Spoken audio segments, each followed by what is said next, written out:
ஆறுமுகம் அருளிடும் அனுதினமும் ஏறுமுகம்.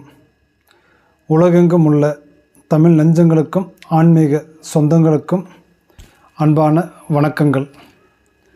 நான் உங்கள் ஜோதிடர் கண்ணன் சினராஜ். இந்த பதிவில் நம்ம பார்க்கக்கூடியதுங்க, மங்களகாரகன் என்று சொல்லக்கூடிய செவ்வாய் பகவான் பயிற்சி பலன்களை பற்றி பார்க்க போகிறோம். சரிங்களா? நம்ம சேனலை முதலாக பார்க்கக்கூடியவங்களாக இருந்தால் சப்ஸ்கிரைப் பண்ணுங்கள், பெல் பட்டனை அழுத்துங்க, ஆல் ஆப்ஷனை கொடுங்க. சரிங்களா? இந்த செவ்வாய் பகவான் பயிற்சி அப்படிங்கிறது எந்த காலகட்டத்திலேருந்து எந்த காலகட்டம் வரைக்கும் நடக்க போகுதுங்க அப்படின்னு சொல்லி பார்த்தோம்னா, விசுவாவசு வருடம் ஐப்பசி மாதம் 10ஆம் தேதி திங்கட்கிழமை 27/10/2025 அன்று பிற்பகல் 3:41 துலாம் ராசியில் இருந்து விருச்சிக ராசிக்கு பயிற்சி ஆகிறாருங்க. இந்த பயிற்சியானது கார்த்திகை மாதம் 21ஆம் தேதி ஞாயிற்றுக்கிழமை 7/12/2025 வரை விருச்சிக ராசியில் செவ்வாய் பகவான் சஞ்சாரம் செய்ய போகிறாருங்க. சரிங்களா?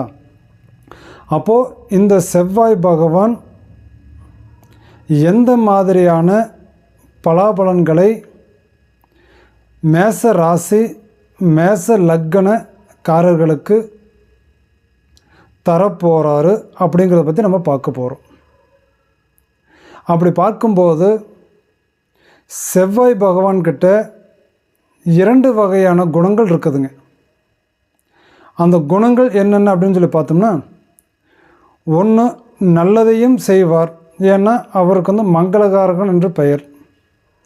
இன்னொன்று கெட்டதையும் செய்வார். அப்படின்னா ஜாதக சாஸ்திர அதிகாரப்படி அப்படின்னு பார்த்தோம்னா, உயிர்காரகத்துவத்தை கெடுக்கக்கூடியவராகவும் பொருள்காரகத்துவத்தை கொடுக்கக்கூடியவராகவும் இந்த செவ்வாய் பகவான் இருக்காருங்க. அப்போ இந்த செவ்வாய் பகவான் மேச ராசிக்கு அதிபதியானவர். அப்போ இந்த மேச ராசிக்கு அதிபதியானவர் மேச ராசி மேச லக்னக்காரர்களுக்கு துலாம் ராசியில் இருந்து பெயர்ச்சியாகி விருச்சிக ராசிக்கு சஞ்சாரம் செய்கிறாருங்க. அப்போ விருச்சிக ராசி என்பது மேச ராசிக்காரர்களுக்கு 8ஆம் இடம். அப்போ இந்த 8ஆம் இடம் அப்படின்னா, 8ஆம் இடம் அப்படிங்கிறது என்ன அப்படின்னு முதல்ல நம்ம தெரிஞ்சுக்கணும். ஒரு ராசிக்காக இருந்துட்டாலும் ஒரு லக்னக்காரர்களுக்காக இருந்துட்டாலும் 8ஆம் இடம் அப்படின்னா என்ன அப்படின்னா, ஆயுள் ஸ்தானம் அப்படின்னு சொல்லுவோம். ஆயுள் ஸ்தானமும் ஆரோக்கியத்தையும் கொடுக்கக்கூடியது.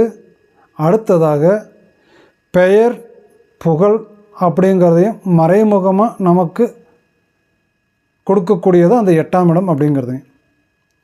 அப்போ அந்த 8ஆம் இடமான மேச ராசி மேச லக்னக்காரர்களுக்கு விருச்சிக ராசியில் செவ்வாய் பகவான் சஞ்சாரம் செய்யும்போது 8இல் நின்றால் செவ்வாய் பகவான் எந்த மாதிரியான பலாபலன்களை கொடுப்பார் அப்படிங்கிறத பற்றி நாம் முதல்ல தெரிஞ்சுக்கலாம்.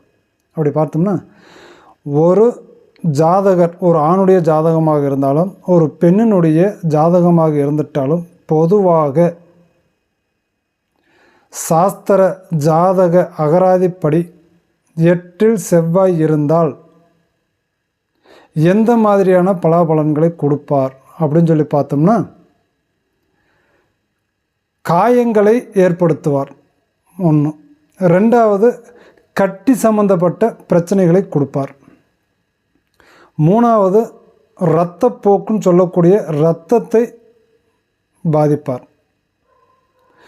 4வது பித்தத்தை ஏற்படுத்துவார். சரிங்களா? அப்போ அதே போல் உடல் சம்பந்தப்பட்ட வகையில் ரோகத்தை, அதாவது நோய் நொடிகளை கொடுப்பார். இந்த மாதிரியான அத்தனை விதமான பிரச்சனைகளையும் 8இல் நின்ற செவ்வாய் கொடுப்பாருங்க. சரிங்களா? அப்போ அதே போல் மேச ராசி மேச லக்னக்காரர்களுக்கு 8ஆம் இடத்தில் விருச்சிக ராசியில் நின்ற இந்த செவ்வாய் பகவான் இது போன்ற பிரச்சனைகளை கட்டாயமாக இந்த 40 நாட்களுக்கு கொடுக்க போகிறார். அப்போது செவ்வாய் பகவான் 8இல் நின்றதுனால மேசராசி மேச லக்னக்காரர்கள் இந்த பிரச்சனைகள் இருந்து விடுபட்டு வெளியில் வரணும். இந்த பாதிப்புகள் நம்மளை தாக்கக்கூடாது, இந்த பிரச்சனைகளை நம்மளை தொடரக்கூடாது அப்படிங்கிற அளவுக்கு எந்த அளவுக்கு மேசராசி மேச லக்னக்காரர்கள் எச்சரிக்கையாக இருக்க முடியுமோ அந்த அளவுக்கு கவனமாகவும் நிதானமாகவும் பொறுமையாகவும் இருக்க வேண்டியது அவங்களுடைய கடமை. சரிங்களா? அப்போ 8ஆம் இடத்தில் நின்ற இந்த செவ்வாய் இவ்வளோ பிரச்சனைகளை கொடுப்பார் அப்படின்னா, அப்போ அந்த செவ்வாய் பகவானுக்கு பார்வை அப்படிங்கிறது 3 இடங்கள் இருக்குங்க. அந்த 3 இடங்கள் என்னென்ன அப்படின்னு சொல்லி பார்த்தோம்னா, செவ்வாய்க்கு பொதுவான பார்வைகள் அப்படின்னா 4, 7, 8 அப்படின்னு சொல்லக்கூடிய 3 இடத்தை அவர் பார்வை பார்ப்பார். அப்போ இந்த 3 இடங்களை அவர் பார்வை பார்க்கும்போது அதனுடைய பலாபலன்கள் மேசராசி மேச லக்னக்காரர்களுக்கு எப்படி இருக்கும் அப்படிங்கிறதே பார்த்துடலாம். சரிங்களா? அப்படி பார்க்கும்போது விருச்சிக ராசியில் இருந்து செவ்வாய் பகவான் 4ஆம் இட பார்வையாக கும்ப ராசியை பார்வை பார்க்குறார். அப்போ அந்த கும்ப ராசி அப்படிங்கிறது மேசராசிக்கு எத்தனாம் இடம் அப்படின்னா 11ஆம் இடம். அப்போ 11ஆம் இடம் அப்படிங்கிறது என்ன? லாபஸ்தானம் அப்படின்னு சொல்லி சொல்லுவோம். அப்போ அந்த லாபஸ்தானத்தை இந்த செவ்வாய் பகவான் அள்ளி கொடுப்பாருங்க, கிள்ளியெல்லாம் கொடுக்க மாட்டார். ஏன்னா அள்ளி கொடுப்பார். நான் தான் சொல்லியிருக்கேன் இல்லையா, என்ன சொன்னேன்? உயிர்காரகத்துவத்தை கெடுப்பார், பொருள்காரகத்துவத்தை கொடுப்பார். அப்படின்னா லாபம் அப்படிங்கிறது என்ன? பொருளாதாரம், பொருள். அது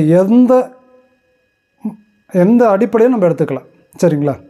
அப்படிங்கும்போது அந்த லாபஸ்தானத்தை உங்களுக்கு 1 மடங்கு கிடையாது 3 மடங்கு அளவுக்கு உங்களுக்கு அள்ளி கொடுக்கக்கூடிய அளவில் இந்த செவ்வாய் பகவான் இருக்கிறாருங்க. சரிங்களா? அப்போ அதே போல் அந்த 11ஆம் இடம் அப்படிங்கிறது என்ன அப்படின்னா திருமணத்தில் மறுமணம் அப்படின்னு சொல்லி சொல்லுவோம். அப்போ அந்த மறுமணம் அப்படிங்கிறத கொடுப்பாரா அப்படின்னு சொல்லி பார்த்தோம்னா, இவருக்கு பேர் என்ன? செவ்வாய் பகவானுக்கு மங்களகாரகன். அப்போ திருமணம் அப்படிங்கிறது மங்களகரமான விஷயம். அப்போ அந்த மங்களகரமான செயல்பாடுகள் யார் யாரெல்லாம் திருமணம் முடிந்து மறுமணத்துக்கு எதிர்பார்த்து காத்துக்கிட்டு இருக்கிறீங்களோ உங்கள் அத்தனை பேருக்கும் மறுமணத்தை உறுதி செய்வதற்கான ஒரு காலகட்டமாக இந்த காலகட்டம் உங்களுக்கு இருக்குதுங்க. இந்த 40 நாள் இது ஒரு யோகமாக அமையும். சரிங்களா? அப்படி அந்த மறுமணம் அப்படிங்கிறது இந்த மேசராசி மேச லக்னக்காரர்களுக்கு உறுதிப்படுத்தி கொடுக்கக்கூடிய அளவில் இருக்கிறாருங்க. சரிங்களா? அதுக்கு அடுத்தபடியாக பார்த்தோம் அப்படின்னா விருச்சிக ராசியிலிருந்து 7ஆம் இடம் பார்வையாக எந்த ராசியை பார்வை பார்க்குறார் அப்படின்னா ரிஷப ராசியை பார்வை பார்க்குறார். அப்போ அந்த ரிஷப ராசி அப்படிங்கிறது மேச ராசிக்கு 2ஆம் இடம். அப்போ 2ஆம் இடம் அப்படிங்கிறது என்ன? குடும்பம், தனம், பணம், வாக்கு அப்படின்னு சொல்லலாம். அப்படி சொல்லும்போது குடும்பம் அப்படின்னா அதில் குடும்பத்தோடு என்னென்ன இருக்கும்? உயிர்காரகத்துவங்கள் இருக்கும். அப்போ அந்த உயிர்காரகத்துவங்கள் அப்படின்னா குடும்பம். அப்போ அந்த குடும்பத்தை சார்ந்தவர்களை கவனமாக பத்திரமாக பார்த்துக்கணும். சரிங்களா? இது 2வது என்ன சொல்லும்? தனம், பணம் அப்படின்னா கட்டாயமாக உங்களுக்கு பணம் சம்பந்தப்பட்ட விஷயங்களில் உங்களுக்கு குறைபாடுகள் இருப்பதற்குண்டான வாய்ப்புகள் கிடையாது. பணம் கண்டிப்பாக உங்களுக்கு கொடுப்பார். தனம் உங்கள் வீட்டில் தங்கும். சரிங்களா? அப்போ பணமும் தனமும் தங்கிட்டால் உங்கள் குடும்பத்தில் இருக்கக்கூடியவங்களுக்கு உயிர்காரகத்துவத்தை கெடுக்கக்கூடிய பாதிப்புகளை கொடுத்தாலும் அதை சரி செய்யக்கூடிய வல்லமையும் வலிமையும் உங்களுக்கு கொடுத்துருவாருங்க. சரிங்களா? அதுக்கு அடுத்தபடியாக வாக்கு அப்படின்னு என்ன, நாம் பேசக்கூடிய பேச்சு, சொல், நாம் ஒருத்தருக்கு கொடுக்கக்கூடிய சொல், வார்த்தை, நம்பிக்கை கொடுக்கக்கூடிய வார்த்தைகளாக இருக்குது இல்லைங்களா? அந்த வாக்கு பலத்தை, நீங்கள் கொடுத்த வாக்கை காப்பாற்றுவீங்க. உங்களோட வாக்கில் உங்களுக்கு எந்த விதமான குறைபாடும் இருக்காது. நீங்கள் சொல்ல காப்பாற்றிடுவீங்க, கவலைப்பட வேண்டாம். சரிங்களா? அப்போ 2ஆம் இடத்தை மேசராசிக்கு 2ஆம் இடத்தை விருச்சிக ராசிலேருந்து பார்வை பார்க்கும். இதன் போல் உண்டான ஒரு நல்ல பலன்களை கொடுக்கக்கூடிய அளவில் இருக்கிறாருங்க. சரிங்களா? அடுத்தபடியாக 8ஆம் இட பார்வை. 8ஆம் இட பார்வை அப்படின்னா விருச்சிக ராசியில் இருந்து 8ஆம் இட பார்வையாக எந்த கட்டத்தை பார்வை பார்க்குறார் அப்படின்னா மிதுன ராசியை பார்வை பார்க்குறார். அப்போ அந்த மிதுன ராசி அப்படிங்கிறது மேச ராசிக்கு எத்தனாம் இடம் அப்படின்னா 3ஆம் இடம். சரிங்களா? அப்போ அந்த 3ஆம் இடம் அப்படிங்கும்போது தைரியம், வீரியம், சகோதர ஸ்தானம் அப்படின்னு சொல்லுவோம் இல்லைங்களா?